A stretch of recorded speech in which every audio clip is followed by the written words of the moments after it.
ಇವತ್ತಿನ ಮಕ್ಕಳಿಗೆ school start ಆಗ್ತಿತ್ತು, ಅದಕ್ಕೆ ಬೆಳಗ್ಗೆ ಎದ್ದು ಮನೆಯೆಲ್ಲ ಗುಡಿಸಿ ಒರೆಸ್ಕೊಂಡೆ. ಹಾಗೆ ಹೊರಗಡೆ ಎಲ್ಲ ಕ್ಲೀನ್ ಮಾಡ್ಕೊಂಡು ಡೈರೆಕ್ಟ್ ಕಿಚನ್ಗೆ ಹೋದೆ. ಏನಂದೆ? ಸ್ವಲ್ಪ ಪಾತ್ರೆಗಳೆಲ್ಲ ಇತ್ತು, ತೊಳ್ಕೊಂಡು ಸ್ಲ್ಯಾಬ್ ಎಲ್ಲ ಕ್ಲೀನ್ ಮಾಡ್ಕೊಂಡೆ. ಇವತ್ತು ನಮ್ಮ ಮನೆ ದೇವ್ರ ವಾರ ಆಗಿರೋದ್ರಿಂದ ತುಂಬಾನೇ ಕೆಲಸ ಇತ್ತು.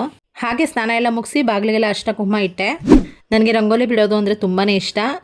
ನನ್ನ ಮನೆ ಕೆಲಸದಲ್ಲಿ ತುಂಬ ಇಷ್ಟಪಟ್ಟು ಮಾಡೋ ಕೆಲಸ ಅಂತಂದ್ರೆ ಇದೇನೆ. ರಂಗೋಲಿ ಬಿಡ್ತಾ ಇದ್ರೆ ನನಗೊಂಥರ ಮೈಂಡ್ ರಿಲ್ಯಾಕ್ಸೇಷನ್ ಅಂತ ಅನಿಸುತ್ತೆ. ಆಮೇಲೆ ದೇವ್ರ ಮನೆಗೆ ಹೋಗಿ ದೇವ್ರ ಮನೆಯೆಲ್ಲ ಕ್ಲೀನ್ ಮಾಡಿ ನಮ್ಮ ಮನೆಯವ್ರಿಗೆ ಪೂಜೆ ಮಾಡೋಕ್ಕೆ ರೆಡಿ ಮಾಡಿಕೊಟ್ಟೆ. ನಮ್ಮ ಮನೆಯವರು ಪೂಜೆ ಎಲ್ಲ ಮುಗಿಸ್ಕೊಂಡ್ರು. ಏನೇ ಹೇಳಿ ಬೆಳಿಗ್ಗೆ ಎದ್ದು ಪೂಜೆ ಎಲ್ಲ ಮುಗಿಸ್ಕೊಂಡ್ರೆ ಆವತ್ತಿನ ದಿನದ ಮನೆ ಕಳೆನೇ ಬೇರೆ ಇರುತ್ತೆ. ಅಷ್ಟರಲ್ಲಿ ನನ್ನ ಮಕ್ಕಳಿಗೆ ಲೇಟ್ ಆಗಿಬಿಟ್ಟಿತ್ತು. ಡೈರೆಕ್ಟ್ ಕಿಚನ್ಗೆ ಹೋಗ್ಬಿಟ್ಟು ಅನ್ನಕ್ಕೆ ಇಟ್ಬಿಟ್ಟು ಇನ್ನೊಂದು ಕಡೆ ಹುಳಿ ಕಾಯಿಸೋಕ್ಕಿಟ್ಟೆ. ಕುಕ್ಕರ್ ಕೂಗೋ ಅಷ್ಟರಲ್ಲಿ ನಾನು ನನ್ನ ಮಕ್ಳಿಗೆ ರೆಡಿ ಮಾಡೋಣ ಅಂತ ಹೊರಗಡೆ ಬಂದೆ. ಅಷ್ಟರಲ್ಲಿ ನಮ್ಮ ಮನೆಯವರು ಹೋಗಿ ನನಗೋಸ್ಕರ ಅಂತ ಟೀ ಇಟ್ರು. ಈ ಒಂದು ಅದ್ಭುತವಾದ ಕ್ಷಣಕ್ಕೆ ನಮ್ಮ ಮನೆಯವರು ತುಂಬಾನೇ ಚೆನ್ನಾಗಿ ಟೀ ಇಡ್ತಾರೆ. ಅವ್ರ ಕೈ ಟೀ ಕುಡಿದ್ರೆ ತುಂಬಾನೇ ಫ್ರೆಶ್ ಅನ್ಸುತ್ತೆ. ನಾನು ಟೀ ಕುಡಿಯೋಷ್ಟರಲ್ಲಿ ಅನ್ನ ರೆಡಿ ಆಗಿತ್ತು. ನಾನೀಗ ಪುಳಿಯೋಗರೆ ಮಾಡ್ತಾ ಇದ್ದೀನಿ. ನಮ್ಮ ಮನೇಲಿ ನಾನು ಮಾಡೋ ಪುಳಿಯೋಗರೆ ಅಂದ್ರೆ ನಮ್ಮ ಮಕ್ಕಳು ತುಂಬಾನೇ ಇಷ್ಟಪಟ್ಟು ತಿಂತಾರೆ.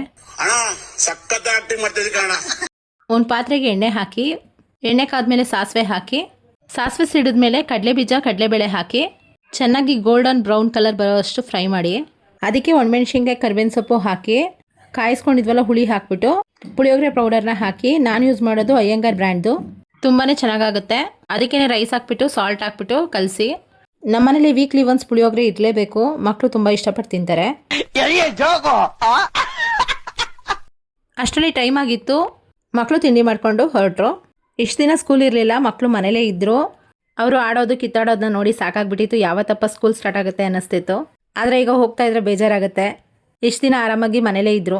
ಅಷ್ಟೇ ನಮಗೂ ಟೈಮ್ ಆಗಿಬಿಟ್ಟಿತ್ತು. ನಾವು ಎಲ್ಲ ರೆಡಿ ಆಗಿಬಿಟ್ಟು ಹೊರಟ್ವಿ. ನಾವಿವತ್ತು ಹೋಗ್ತಾ ಇರೋದು ಸತ್ಯನಾರಾಯಣ ಸ್ವಾಮಿ ಪೂಜೆಗೆ. ನಮ್ಮ ಕಸ್ಟಮರು ಮನೇಲಿ ಪೂಜೆ ಇಟ್ಕೊಂಡಿದ್ದೀನಿ ಅಂತ ಇನ್ವೈಟ್ ಮಾಡಿದರು. ನಾವು ಹೊರಡೋ ಅಷ್ಟರಲ್ಲಿ ಮಧ್ಯಾಹ್ನ ಆಗಿಬಿಟ್ಟಿತ್ತು. ತುಂಬಾ ಬಿಸಿಲಿತ್ತು. ಫೈನಲಿ ರೀಚ್ ಆದ್ವಿ. ಗೃಹ ಪ್ರವೇಶಕ್ಕೆ ಇನ್ವೈಟ್ ಮಾಡಿದ್ರು, ಬಟ್ ನಾವು ಹೋಗೋಕ್ಕಾಗಿರಲಿಲ್ಲ. ಮನೇನ ನಾವು ನೋಡಿರಲಿಲ್ಲ. ತುಂಬಾ ಚೆನ್ನಾಗಿ ಕಟ್ಸಿದ್ದಾರೆ. ಹೋಗ್ತಾನೆ ಪೂಜೆ ಎಲ್ಲ ನಡೀತಾ ಇತ್ತು. ನಾವು ಪೂಜೆ ಎಲ್ಲ ಮುಗಿಸ್ಕೊಂಡು ಪ್ರಸಾದ ಎಲ್ಲ ತೊಗೊಂಡ್ವಿ. ದೇವ್ರ ಮೇಲೆ ಹೂವಿನ ಅಲಂಕಾರಗಳನ್ನ ನೋಡೋದೇ ಒಂದು ಖುಷಿ ಆಗುತ್ತೆ. ಪೂಜೆ ಎಲ್ಲ ತುಂಬಾ ಚೆನ್ನಾಗಿ ಮಾಡಿಸಿದ್ರು. ಇವ್ರು ನಮ್ಮ ಫ್ರೆಂಡು ವೇದಕ್ಕ ಅಂತ, ಇವ್ರ ಮನೆ ಪೂಜೆಗೆ ನಾವು ಬಂದಿರೋದು. ಆಮೇಲೆ ಊಟಕ್ಕೆ ಹೋದ್ವಿ. ಊಟ ಎಲ್ಲ ತುಂಬ ಚೆನ್ನಾಗಿ ಮಾಡಿಸಿದ್ರು. ಹಾಗೆ ಮನೆ ನೋಡ್ಕೊಬರೋಣ ಅಂತ ಹೋದ್ವಿ. ಮನೆ ಇಂಟೀರಿಯರ್ಸ್ ತುಂಬ ಚೆನ್ನಾಗಿ ಮಾಡಿಸಿದ್ದಾರೆ. ನಮ್ಮಂಥ ಮಿಡಲ್ ಕ್ಲಾಸ್ ಫ್ಯಾಮಿಲಿಯವ್ರಿಗೆ ಮನೆ ಕಟ್ಸೋದೇ ಒಂದು ದೊಡ್ಡ ಕನಸಾಗಿರುತ್ತೆ. ಆ ಕನಸು ನನಸಾಗಬೇಕು ಅಂತಂದರೆ ಕಷ್ಟಪಟ್ಟು ದುಡಿಬೇಕು. ಈ ವಿಡಿಯೋ ನೋಡ್ತಾ ಇರೋ ಪ್ರತಿಯೊಬ್ಬರಿಗೂ ಒಂದೊಂದು ಕನಸು ಇದ್ದೇ ಇರುತ್ತೆ.